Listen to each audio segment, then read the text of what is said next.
okuteeka ssente mu masanyalaze n'enguudo. He invited the NRM caucus and agreed to invest in roads and electricity. Waliwo ebirala byali bitubanja ng'amazzi. Amazzi kintu kikulu. There were other needs, for example water, because water is important. Education. Ebyenjigiriza. Even health. Ebyobulamu. And others. N'ebirala. Naye bw'oba oyagala ebyenfuna bigaziye. But if you want the economy to develop, to grow, waliwo ebyetaagisa mangu bweba tebiriwo ebyenfuna tebigenda kugaziya. There must be priorities, and in the absence of such, the economy won't develop, won't grow. Okujja kw'eddembe ekitawanya ab'amakolero ekirala. Apart from peace, what is disturbing the industrialists is power. Transport costs. Then you add transport costs oba ebisale ebyentambula. That's why government is now investing in the rail line, the train, ebomba y'amafuta eyita wansi, the pipeline, oil pipeline, n'entambula ku nnyanja, and water transport. Kasi ebyo bibaawo ogenda kufuna ensaasaanya ntono ku masanyalaze n'ensaasaanya ntono ku ntambula. Once those are in place, the costs of transport and electricity will be low. N'olwekyo bamusiga nsimbi bagenda kwanguyirwa kubanga. Therefore the investors will find this easy. Ne tubasikiriza nti mujje kubanga amasanyalaze gali ku bbeeyi ya wansiko n'entambula nungi. They will be rewarded into Uganda because power and the road transport or road network is fine. Wadde amazzi gakyabula naye tegamala bulungi amazzi oba ebirala naye kati ye Musiga Nsimbi agenda maaso n'azimba ekkolero n'atandika okutuweereza emirimu n'okwongera ku bugagga bw'ensi yaffe. Even if the water transport is not the best, but the water for drinking is not the best, but the investor can invest and then he starts reaping profits. And the country n'ensi naye neganyulwa. And the country benefits. N'olwekyo ekigambo ekyo kati kyembasaba ebikulu nnyo biri nga bina. Therefore the president is requesting for 4 issues or items.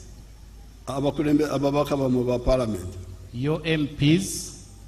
Amasanyalaze. Electricity. Tulina okwongera kukola amabibiro nga Ayago. The government is investing in building more dams like Ayago and others. Chiba, Oryang,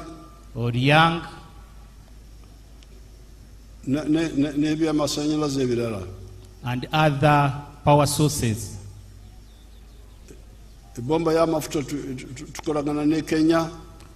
They are working in tandem with Kenya to build an oil pipeline. They are also in collaboration with Kenya and Tanzania to build the SGR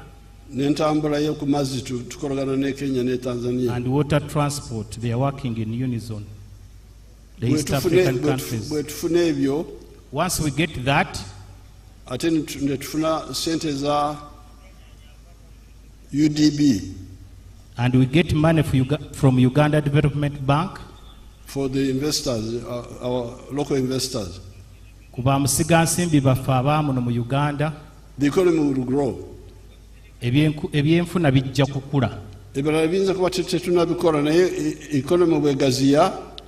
We may not have done all, but once the economy grows, it will aid us to do what we've not done yet.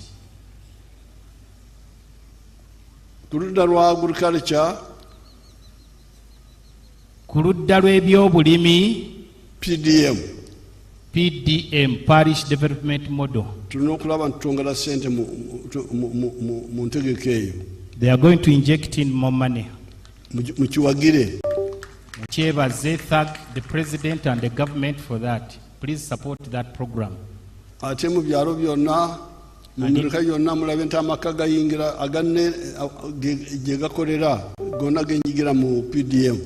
And in all villages and parishes, ensure that everyone is involved in PDM.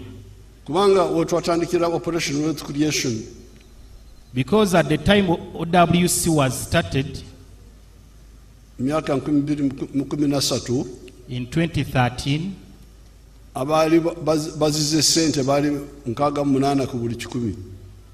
people who had money were at 63.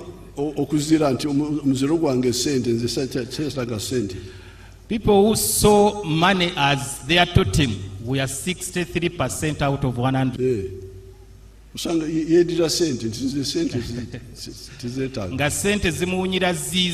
They were not partners with cash. 68 homes. Could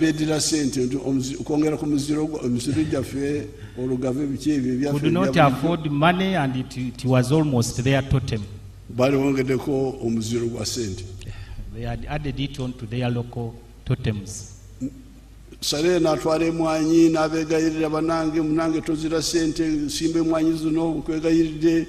General Sale took coffee to them and pleaded to them to grow coffee.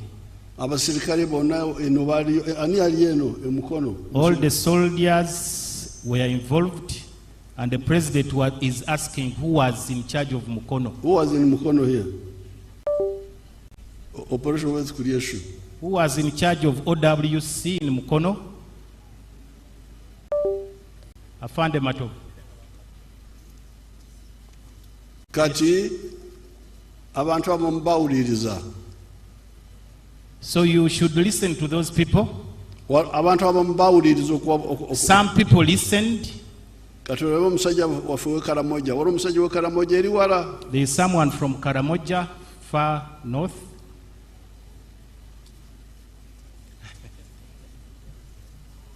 In Abim district.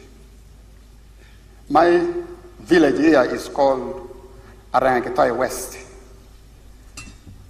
Arangetoy Parish, Abuk Town Council, Abim District, in Karamoja. The mango trees you are seeing here were given to me by the President through Operation Wealth Creation. I received 200 mango seedlings, and I planted all, and they are all doing well.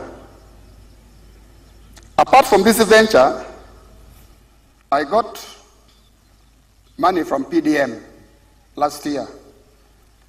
I got 880,000. And I used 800,000 for buying 10 goats. And the goats are there. They have multiplied. They are now 16. Part of the money of PDM I used for buying cassava stems. Through that money, I've managed to plant 2 acres of cassava. They are now doing well. The first acre I intend to harvest next year in January. Then for the mangoes, you are seeing, I started harvesting last year in 2023. The first harvest, I got 6 million. That was in June. Then second harvest in November, not September, November, I got another 6 million. So last year, from these mangoes, I got 12 million shillings. I've been selling to the people around. Actually, Soroti Fruit Factory has booked this mango. They want me to take these mangoes tomorrow, 2025, to the factory. Actually, I've been selling locally. I've been selling one at 500 shillings, two 1,000. And people are buying. These mangoes are very good. The mangoes, trees you are seeing here, are giving me money, a lot of money. And I want to thank His Excellency, the President of the Republic of Uganda, Kaguta Museveni, for coming up with the idea of Operation Wealth Creation in the country. This is money. I am not going to suffer. My children will not suffer because of this wealth. I call it wealth now. I always invest. I don't invest mango. I invest money, not mangoes. So I want to thank our president so much. And next year, if all goes well, I expect to get 18 million first harvest. And then second harvest, I also expect to get 18 million next year, 2025. So altogether, I expect to get 36 million shillings. And this money, I will use. That's a testimony from someone from Karamoja.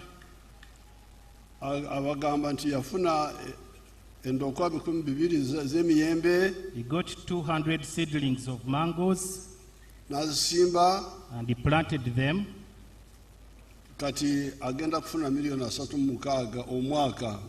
He's now expecting 36 million per year. Operation Wealth Creation. He got this from OWC.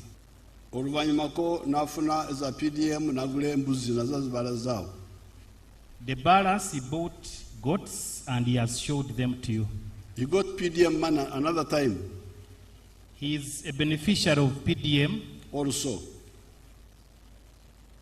Where he got money, 1 million and bought goats. He got an additional 1 million and he bought goats. Kati bwana jeno mkono wali omuwala yali eyo kumpine Nakisunga eyo njagala kulaba omwana. When the president came to Mukono, he visited someone in Nakisunga. Where Mukono? Let's see.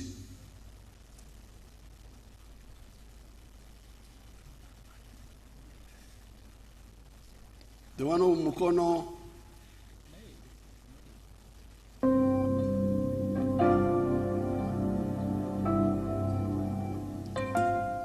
Amanya gange nze nampa Harriet nambeera Mangaliba district ya Mukono.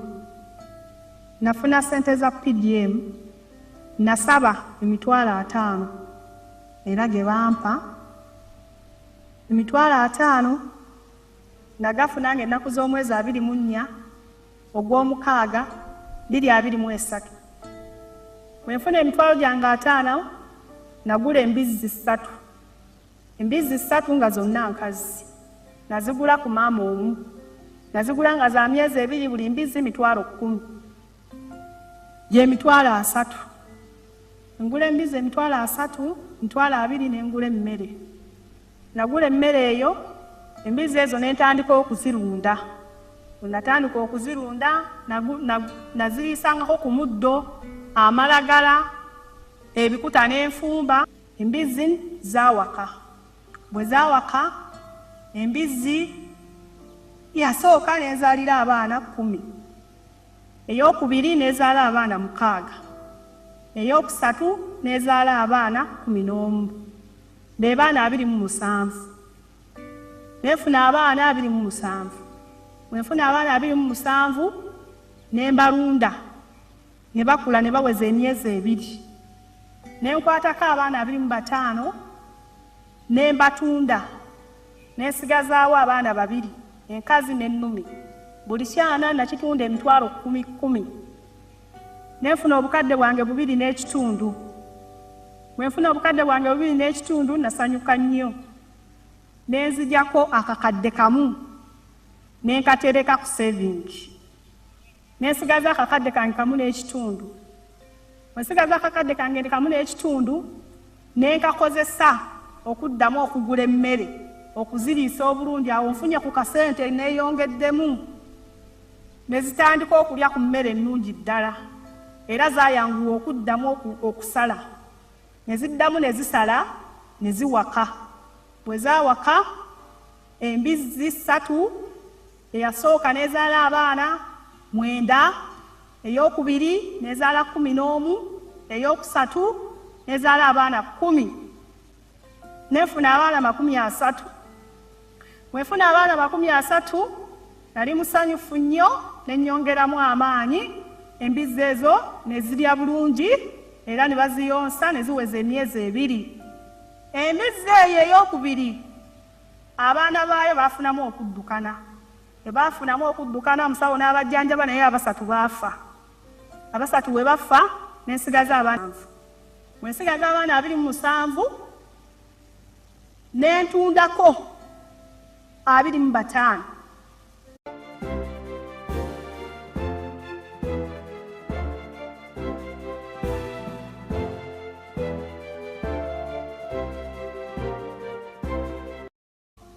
Ne ngenda ne ndeeta akakadde kange kali ke nasevinga ku luutu eyasooka ne mpeza obukadde bwange 3.5. Ne nkwata ne maama omu ne mutunda emitwalo 5. Namutunda emitwalo 5 ne mpeza obukadde 4. Bwe mpeza obukadde 4 ne nsanyuka nnyo era ne ngamba ngenda kugula ku nte kuba pulezidenti ayagala tweyongere tugaziwe. Kati muwulidde obujulizi bwa omwana erinnya lye yani? That's the testimony of Nampa Harriet from Obujulizi bwa Nampa kyeyangamba kyatabagambye wano. What Nampa told the president, which she hasn't said here. Yatya okukwata akakadde ko. She had never owned $1 million shillings. No, she feared. She feared yatya okukwata akakadde. She feared owning $1 million shillings. Kubanga ffe tugamba nti weewole akakadde konna. Because the president says if you borrow $1 million shillings, you should borrow not less. You should borrow not less than $1 million shillings. Naye Nampa yagamba nti akakadde nkatya. She feared borrowing $1 million shillings because she was scared of such an amount. Yagamba nti wakiri mumpe emitwalo 5. So she opted for 500K. But muwulidde obujulizi bwe. And that's her testimony. Mbanga tono yalina abayita abaana nayo. In a short while she had 25 piglets. Abaana b'abantu omulunyankole sobola kuyita obwana bw'embizzi abugezezza ku baana b'abantu. You cannot compare piglets to children. Nandibawadde erinnya eddala. The president would have given the piglets another name.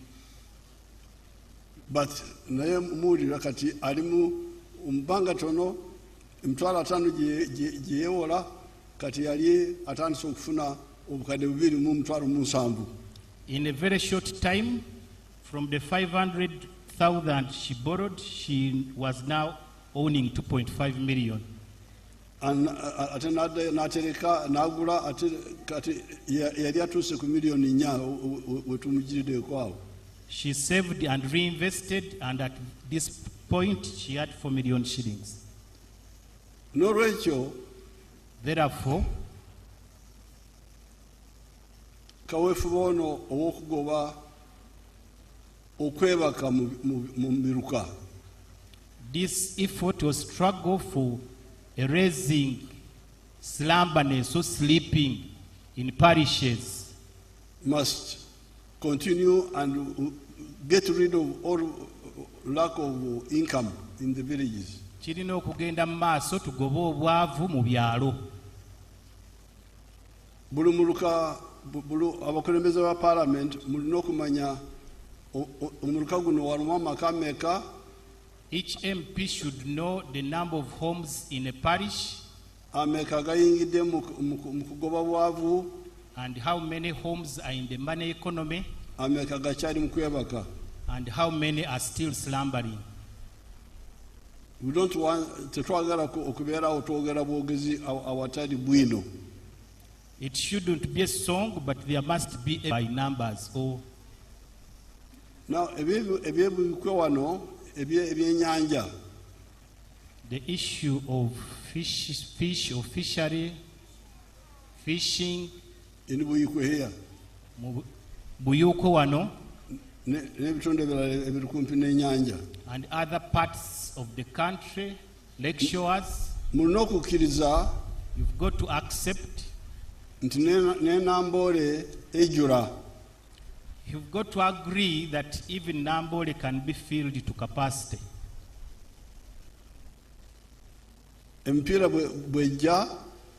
If there is a match,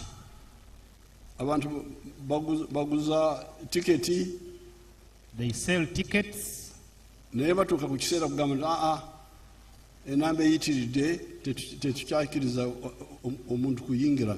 But there comes a time and the organizers say we are no longer selling or issuing out tickets because we are overwhelmed by the numbers.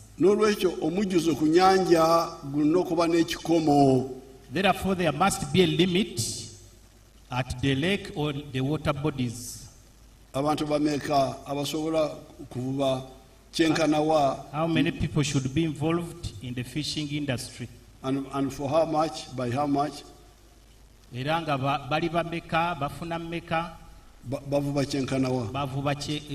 How much are they fishing or collecting from the water bodies? So we can't go on with the It must be. It should not be for everyone. There must be a chikomo. There must be a limit. The army people are involved. The Lieutenant General Kidigi is involved. The army is involved fully.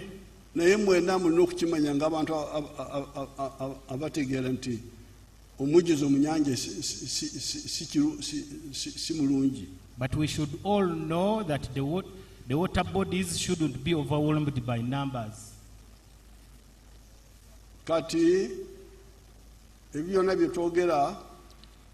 Now, all this he is saying,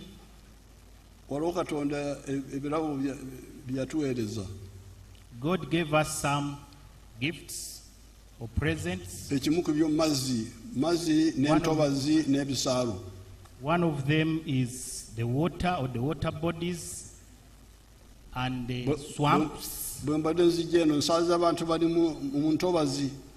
the president was coming to this function, he met people in swamps growing rice.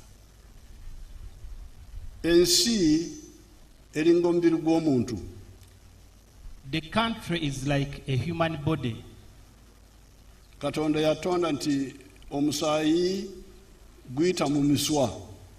God made us in such a way that blood flows through the vessels, blood vessels.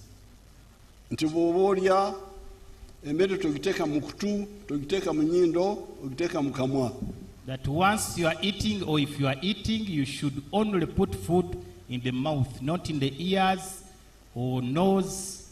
You cannot say because I'm eating I food. You can't say that because you are so hungry you want to eat using the ears or through the nose. You are going to die.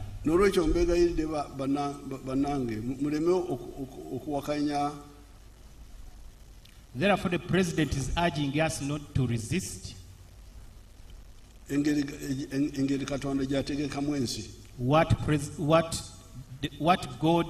how God created the world.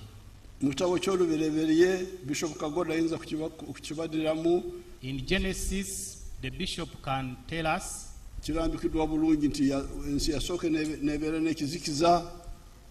that God created the dark world.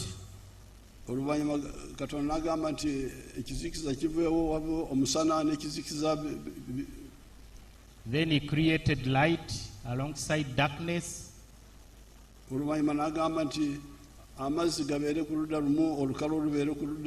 Then he created the water bodies and then the land.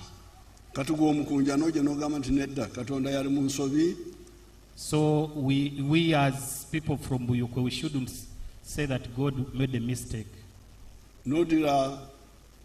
amazi n'ogafuula olukalu. Encroaching on the water and making it land. So nga waliwo enkozesa ennungi ey'entobazi. Yet there are some profitable ways or methods you can use the swamps. Kambalage abantu bange be elimoto. So it's going to show you some people. Bogera Lugwere. Speaking Lugwere in Limoto, Palisa.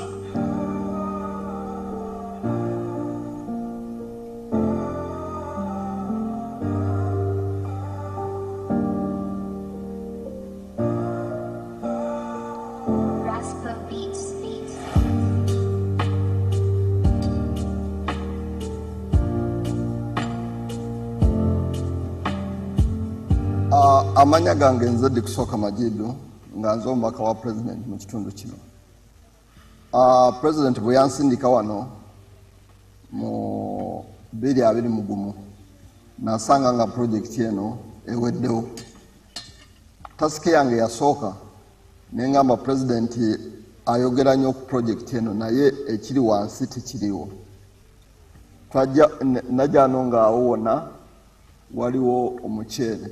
Twatulanga abakulembeze ne tugamba tulina okukyusa ekifo kino. Ekifo kino ekigendera kyakyo nti kitudde ku ekemu. We natula n'abalimi ne bangamba baali bajjamu ensawo mukaaga ez'omuceere. Ensawo mukaaga ez'omuceere mitwalo nga 21 nga weesanga nga eri emiliyoni 1.3. Ndi mulimi w'ebyenyanza. Nali ebiseera ebyasingira obungi nali ndi mulimu wa mutyere omusa naye ng'ekiseera kyemala omwiga omwo nga nimo omukyere kyali kiseera nga kiwanvu era nga n'amaani agenkozesa omwiga omwo gali maani nga mangi nga ntwale abaana bange tufuduukira omwo n'omwami wange nga ntwala tufuduukira omunyera omwo naye nga tukozesa maani mangi n'obulamu wona nga tumalira mwiga omwo naye nga nenfuna gye tufuna mu katono kubanga yakwawo omwiga omwo oluisi n'olima olinza okulima eka zooti 5 6 naye ng'okwakufuna mu liso vamu nakansawo kamako muceere ofunire ino nokotera onfunireko obunsawo 2 ate ng'ekiseera kyemala olwo nga n'okufuna emmere ey'eika mba tinafune kuba ekiseera kyo nnyena mba nkimalira mu mwiga awo nino ebalyo Baba Museveni His Excellency the President wa Uganda. Obaba yebala okutukulaakulanya era yebala okututoola omukuwonaawona. Naiza natuwa a project eno y'okuliisya ebyenyanza. What we have now here is a 1 acre model. If you combine all these 8 ponds, you make 1 acre. This 1 acre model has 72 farmers on this farm. As government, our goal here is 3 things. 1, we now have achieved the restoration of the wetland. But key, we are teaching the farmers the fish farming technology, how to grow fish. And the farmers, I cannot tell you, like you have talked to them, they now know how to grow fish. Nga sinalima byennyanja nali ndi mu muceere nga ndima muceere mu kibali nga ffe abamu ku bantu abawonoone obutonde naye nga tetulina alternative endala akuba twali tunoonya survival. So we twajja mu kulima ebyennyanja ne tulaba nga changes enkyukakyuka nene eriwo ne tufokasinga okulima ebyennyanja era tulina achievements gye tufunyeemu. Ebyennyanja tubirunda ebbanga ly'emyezi 8 ku 7 kisinzirira beriire bitya bikulire bitya kuba ebyennyanja oteekamu after 2 months olina okusampolinga nowona muli mu gulamu imeka then tate mweyongera kasa mutuukya 700 grams ekitegeeza tebabituukira okulaniki okutunda oyinza okwagirya nga ekyennyanja kigeizere omyezi 6 tikigaana okukitunda olwa okusalako kosti yaki yemere kuba emare buli gyakoma okukula gyakoma okulya emmere. We have introduced the chicken offals, which is very, very cheap. We buy 1 kilo of chicken offals from Gayazad, just 500 shillings. And every day we feed 40 kilos. That means it's just 20,000 shillings feeding. That means it is helping us to cut the production cost by over 35%. Season yasookere 2022 bastockingire male emitwalo 4 ne 28 then tubane cages jabare 10 nga buli cage erimu engege tilapia 25 jali emitwalo 2 eno mu male tosobola okufuna emiliyoni 5 emale bafuna emiliyoni 5 then engege tugifuna emiliyoni 10 ni emiliyoni 6 gitafunire mu season yasookere season eyo twatekeremu emiliyoni 26 ekitegeeza nti twafuna emiliyoni 4 tufuna emiliyoni 6 twasoboire okugawula mu sub beneficiaries tugawula ku emiliyoni 43 then emiliyoni 23 kati muwulira obujulizi bw'abantu abo. That's the testimony of those people. Omuceere gwe mulimamu gwe mukozesa okwonoona obutonde bw'ensi. The rice you are using to degrade the environment. Guvamu katono. The earnings are minimal. N'olwekyo entegeka yange gye njagala muwagire. Therefore, what the president is urging us to support. Waliwo osobola okuteeka ebidiba by'ebyennyanja ku lubalama lw'olutobazi si wakati naye ku bbalibbali. You can put fish ponds alongside the wetland, but not in the middle of the wetland. So olutobazi luddewo. So you preserve the wetland. But you get fish ponds on the periphery. And then you get much more money. As you hear, they are talking of 56 million, 50 something per buliyika. Form a circle for people who are coming out of the wetlands. Yes. And then they start fish ponds. She has ably organized them. So the president is going to invest money. Please katumukubire mu ngalo naddala abalimi abe. Ate waliwo ebitawaanya ebyennyanja, waliwo emisota giyingiramu ebikere nabyo birya ebyennyanja naye tugenda kubirwanyisa byonna tulina eddagala lyabyo. So the president is going to aid us not only in starting fish ponds, but also to fight the problems that affect fish farming. Bangambye nti bw'osimbako amabaati n'ogasimba bw'oti negeetooloola ekiddiba emisota tegisobola kuyitawo. He has been reliably informed that if you put a fence of iron sheets around the pond, the snakes can't enter. And then you put akatimba ku mutwe. And you put a net on top. Ebikere ebiyinza kubuuka ne biyingiramu ne birya ebyennyanja byaffe. You shall have dealt away with the frogs which may affect your fish pond. We are going to start, especially, I will start in a small way this year, but next financial year we should, because this year we had to put a lot of money in AFCON and all those things, but next year, fish farming will be a priority. President agenda tutandika mpola mpola omwaka guno kubanga sente ezisinga zitadde mu mipiira mu tournament y'okutegeka emipiira gya Africa, naye omwaka ogujja agenda kwongeramu sente nnyingi. Your Excellency naddala mu buyuuko wano.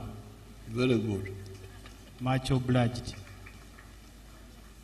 N'olwekyo njagala kubeebaza. So the president is thanking you, is grateful. The exembayo. The last aba NSSF bebe kitaavu kya sente kizitereke sente z'abakozi. Abasajja abo bagagga balina sente nyingi. Those people are endowed with a lot of money. Naye baziteeka mu bintu ebitazaala. But they are investing it in non-profitable investments. Bonds za government simanyi biki. things like bonds, okugula emigabo, ebintu bwe bityo. Ya government. Eza government, emigabo gya government. Kulwaki sente temukola nga toll roads? You should invest that money. Toll roads. Toll roads. Road ngudo oluguudo lw'osobola okusoloozaako nga bwe tulaba Entebbe Express. Owned by NSSF. Oluguudo olwo nga bannannyini kittavu kya ssente be bannannyini lwo, kitegeeza muba musolooza buli mmotoka eyitako. Kati ffe gavumenti eyinza kugenda mu maaso ekola enguudo zaayo nga eno egy'empiseemu y'abakunja. The government will now embark on making roads like this one which brought him here. But the Bagaga who don't have time to waste, bagenda kozesa esente enguudo yammwe ey'okusolooza ssente. But the bourgeoisies can use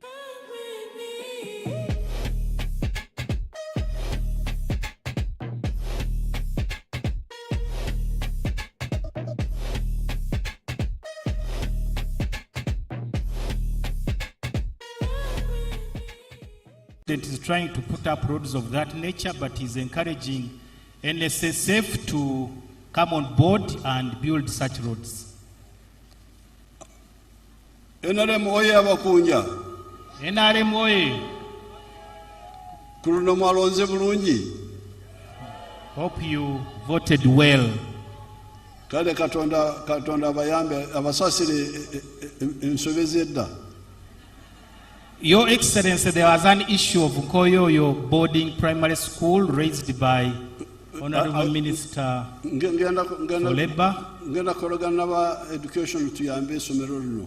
Much obliged, Your Excellency. If the PS is here, the minister is here, they can note it that we help this school here. Omuwandiisi w'enkalakkalira owa Ministry ya ebyenjigiriza President asabye nti ensonga ya Nkoyoyo boarding primary school ogiteeke ku mwanjo mugiyambeko. NRM oye. N'oluguudo lwe Katonda ababeere. Mwebale nnyo Your Excellency Amusaalongo Richard Ssenteza MP Lugazi Municipality. I thank you for this opportunity. Bananga obugalo abakunja muzeeyi abazzeemu byonna n'abituyigirizaamu byonna bye tugenda okutukolera. Akalulu kaliwa?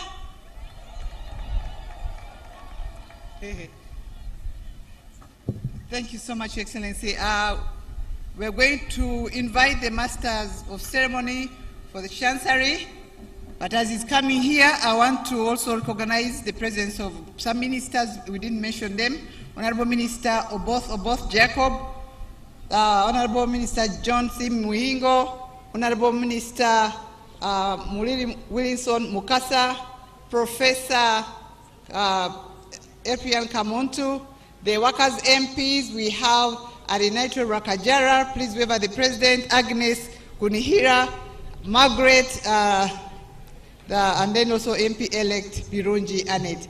Members of the Public Service Commission who are here, please, you're most welcome. Education, Health, Judicial Commission. We have the permanent secretaries from different MDAs who came here. Thank you so much for honoring our invitation. Members of the Diplomatic Corps. We have the NRM Chairman, Buyuke District, please. Thank you so much, NRM Chairman. And then we have the Mayor, Njeru Municipality. The exhibitors, Mubireko Muzeyi, Bazukulu. Muzee was not able to pass by your tent. The workers, Mubireko Muzeyi, the workers. Nolunakula mwe. Buli bulungi.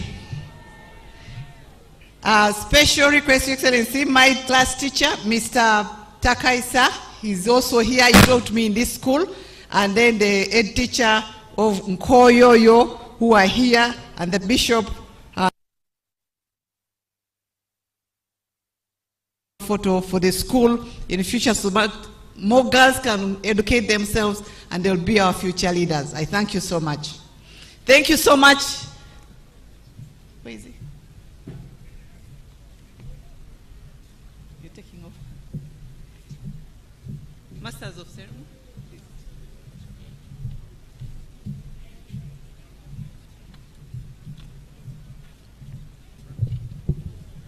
Your Excellency the President, all distinguished guests, on today's auspicious occasion of celebrating International Labour Day anniversary, His Excellency the President of the Republic of Uganda is pleased to recognize deserving citizens of Uganda and other persons by award of medals of honor. To make presentation of the 50 beneficiaries is I, Brigadier General Richard Kademere, the Master of Ceremony for the Chancery. Now, therefore, in accordance with Section 3 of the National Honors and Awards Act 2001 as amended, His Excellency the President of the Republic of Uganda has approved the award of medals to 50 persons, among whom 11 are female, during this year's celebrations. The medals are in the categories of the Masaba Star Medal, the Distinguished Order of the Crested Crane, the Centenary Medal of Police, Honorary Medal of Police, Long Service with Good Conduct Gold Police, the Royal Triangle, and National Independence 60th Diamond Jubilee Anniversary Medal. The names of the 50 awardees were duly considered by the Presidential Awards Committee, comprising of 9 eminent persons, with Honorable Beatrice Wabdea as chairperson and Hajat Zamina Malori as secretary, under the aegis of the Minister for Presidency, Honorable Mire Babiri Babaranda. The awardees of Masaba Star Medal are Brigadier General Paul Wanyera Namawa, the Chief of Staff of the Special Forces Command. General Namawa has made significant contributions to national and regional security. Internationally, he oversaw the transition and handover of Mogadishu Stadium from UPDF, the AMISOM, to the Somali National Army and federal government in 2018, while simultaneously establishing a new Special Forces component base at Al Jazeera. The second awardee is Brigadier General Ernest Nwagaba. Brigadier General Nwagaba is the commander of Headquarters Uganda Rapid Deployment Capability. He has been instrumental in advancing regional security interventions, improving UPDF readiness, and promoting peace-building initiatives. The Distinguished Order of the Crested Crane is awarded to Mr. Ani Prajith from India. As Chief Executive Officer, Dr. Prajith has driven sustainable and compliant business growth, introduced innovative healthcare technologies into Uganda, strengthened pharmaceutical supply chain standards, and built local capacity within the healthcare ecosystem. The National Independence 60th Diamond Jubilee Anniversary is awarded to the following distinguished people in recognition of their outstanding services and loyalty. The 41 duly approved awardees are Engineer Dr. Charles Wana Etem from Lira District, Professor Makwari Jackson from Bulisa District, Engineer Okror James from Soroti District, Engineer Dr. Gwang Joffrey from Kwale District. Sorry to interrupt you, Brigadier Kademere. Waroche nera bide translate MP. Abada tu yamba adea achuse.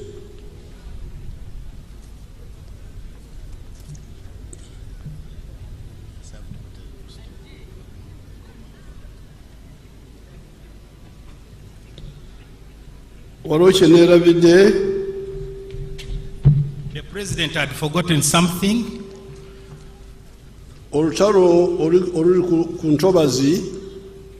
war on wetlands okutaasa entobazi zireme okukala, to save the wetlands. Si kubajja mu bwavu kyokka ne mudda kulunda ebyennyanja mu kifo ky'okulimamu omuceere. It's not only for making you get some money, but saving you from growing rice. By going to rear fish. So you go into fish farming. Naye ate, but also, amazzi bwe gadda mu lutobazi, once the wetland gets back its natural form, amazzi gagenda kutuyamba okufukirira ebirime ebiri ku lukalu. That water can be used for irrigation, irrigating plants which are grown upland. Kambalage ekiri mu kufukirira Bushenyi. So the president is going to show us an irrigation scheme in Bushenyi.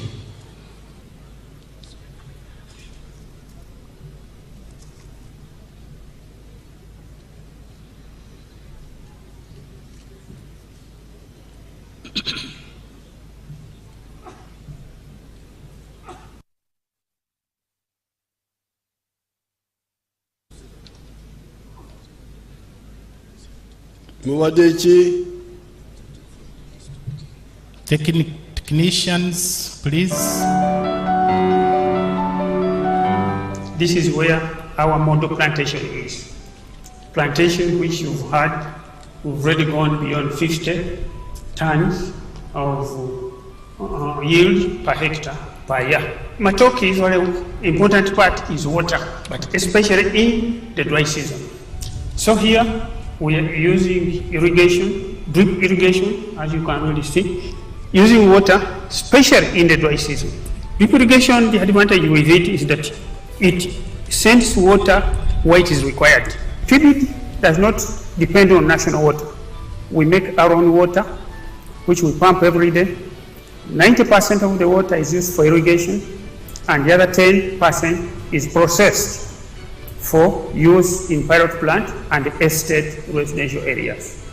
This farm, as per NEMA allows us to use a third of the water flow.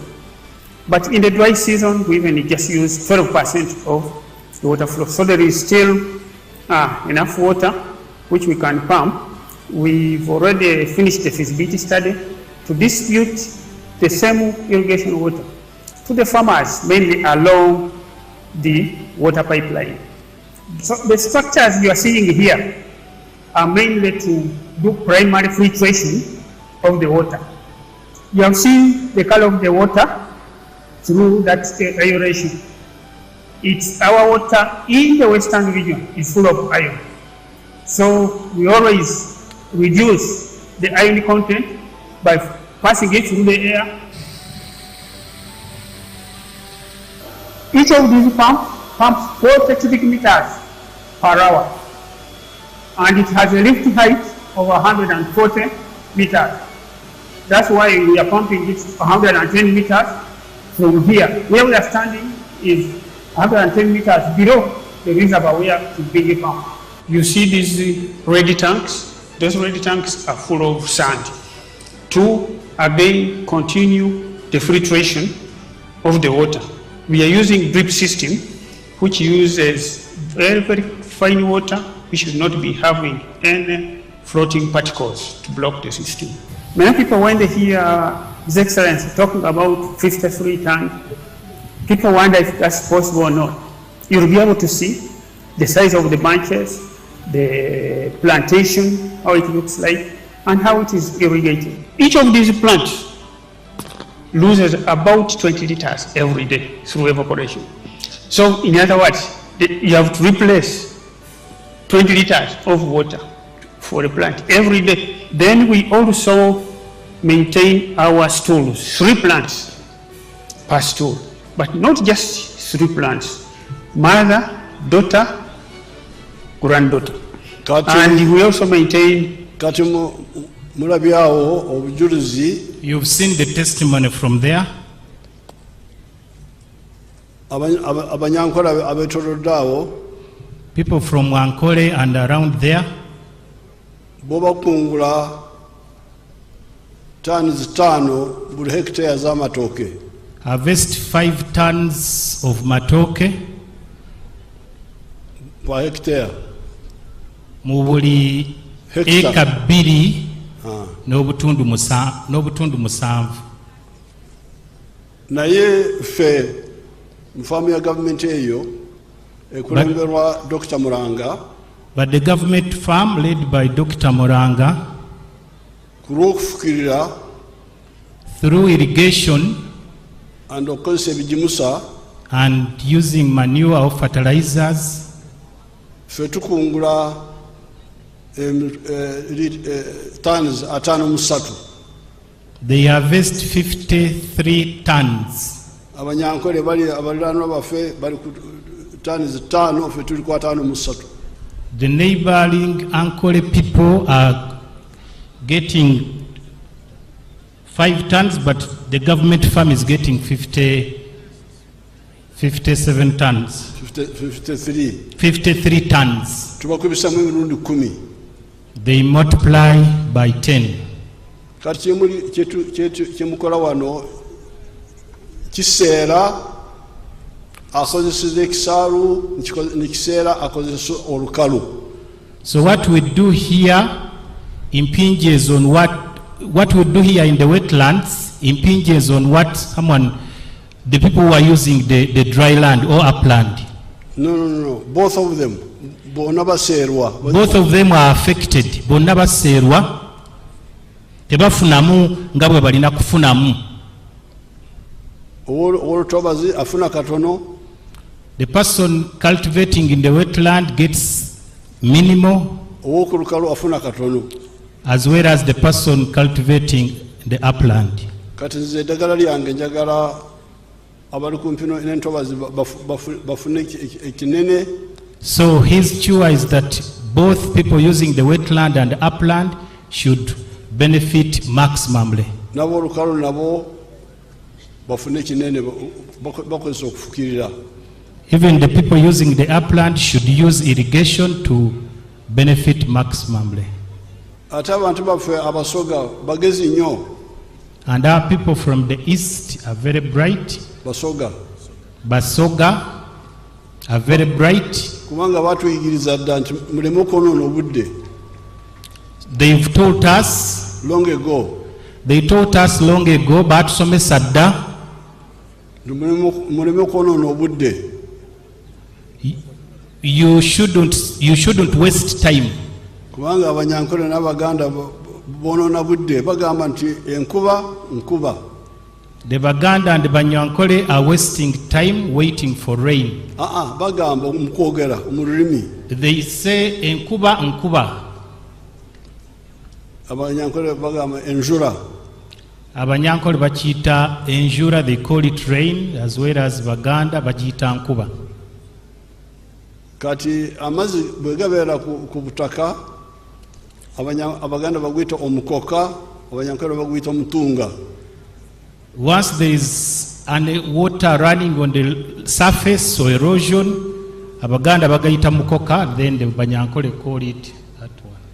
Ate Abanyankole bongeramu ebirala, enkuba bwejja nyingi bagiwa erinnya lyayo, entono bagiwa ekigambo erinnya eddala, bonoona budde nnyo n'ebigambo bingi. There are lots of words the Banyankole use when it's raining heavily, and then when it's light, spicing up all that process. Naye abasoga bagamba nti muleme okwonoona obudde bwaffe gonna maadhi. But the Basoga use one word, it's all water. Enkuba maadhi. Rain is water. Omukoka maadhi. Running water, erosion is water. So the Basoga are more correct. Abasoga be batuufu. Oba batuufu nnyo okusinga bali abalala. N'olwekyo, therefore, twetaaga amaadhi agafukirira. We need water for irrigation. Twetaaga amaadhi agali mu lutobazi. We need water from the wetlands. gona maadhi gona tugetagira ddala gona. We need all that water. Kibumba abakuume. Mukama abakuume. God bless you. Kangende kugawa emidali. Permission to continue, Your Excellency. Okay.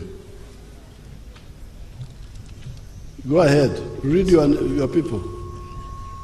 Mr. Kamuntu Gilbert Nzahora of Shama District, Mr. Sekatawa Ali from Shama District, Mr. Hamomucha John Bosco from Kusoro District, Mr. Seburiba Dyson from Chankwanzi District, Mr. Bong Luke Jackson from Nakapiripirit, Reverend Colonel Romongen from Nabiratuk, Mr. Luke Lokuda Lokui Lokolime from Napak, Mr. Terpecho Dorothy from Toro District, Mr. Fazira Kauma,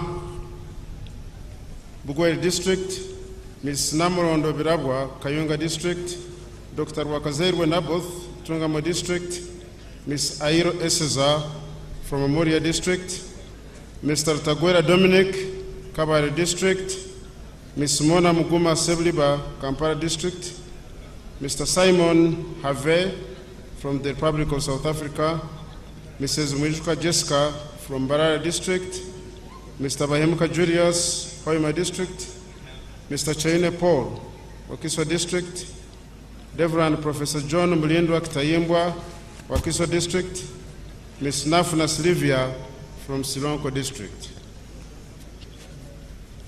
Ms. Miriam Birakwate, Kazo District, Mr. Buyinza George, Butebo District, Dr. Benon Ruja, Gomba District, Mr. Nigo Muhammad from Buiko District, late Dr. Yamlem.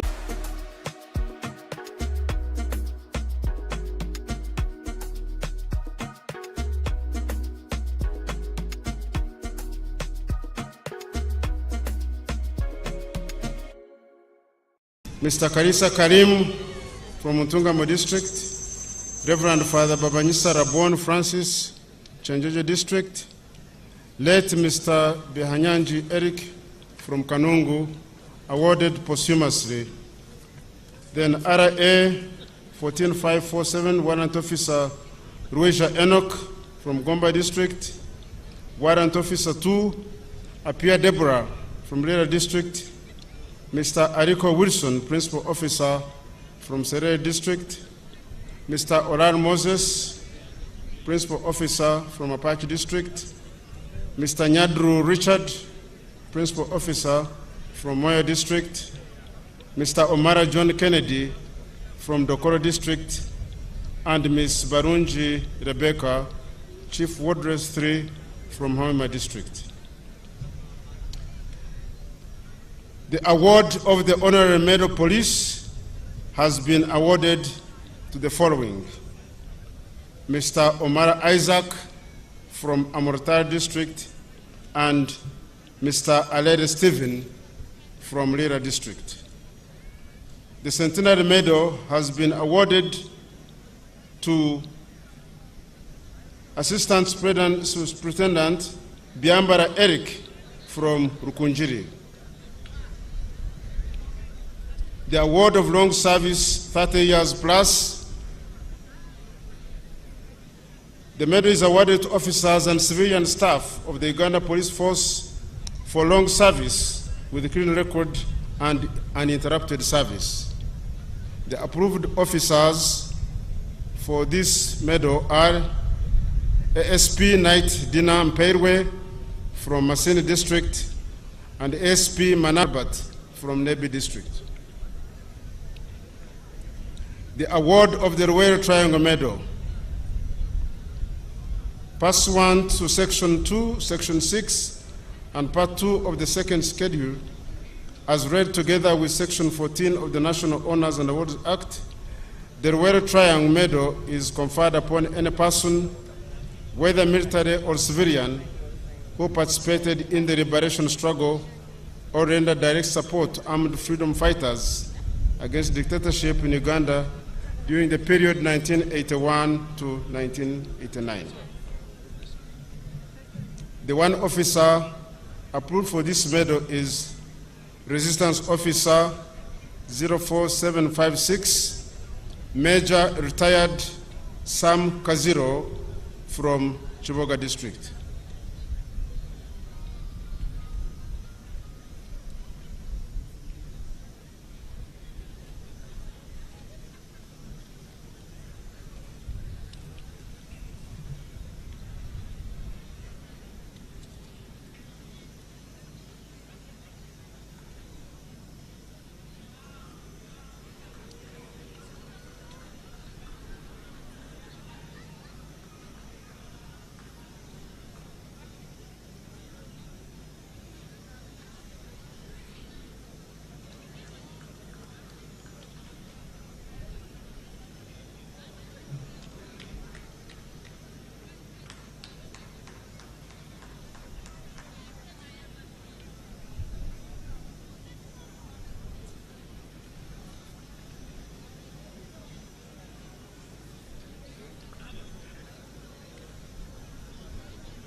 This marks the end of this short ceremony, and once again, congratulations to all those that have been awarded. Thank you.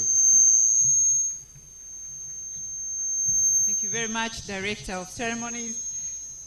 For Sanctuaries, ladies and gentlemen, we want to congratulate, join the rest of the country to congratulate our medalists of 1st of May 2026 of this Labor Day.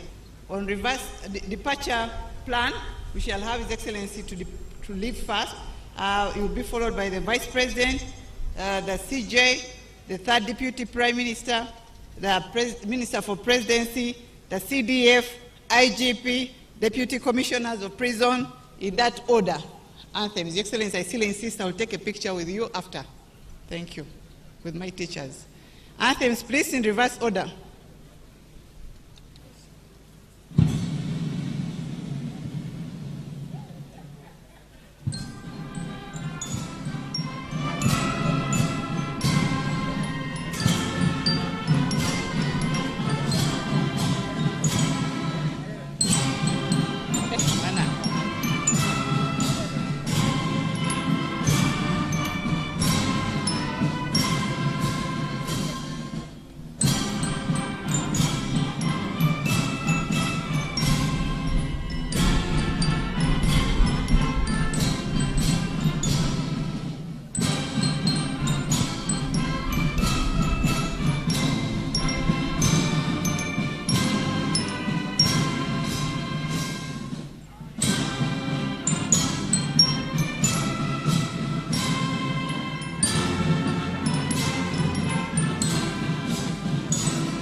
Security. I can see protocol.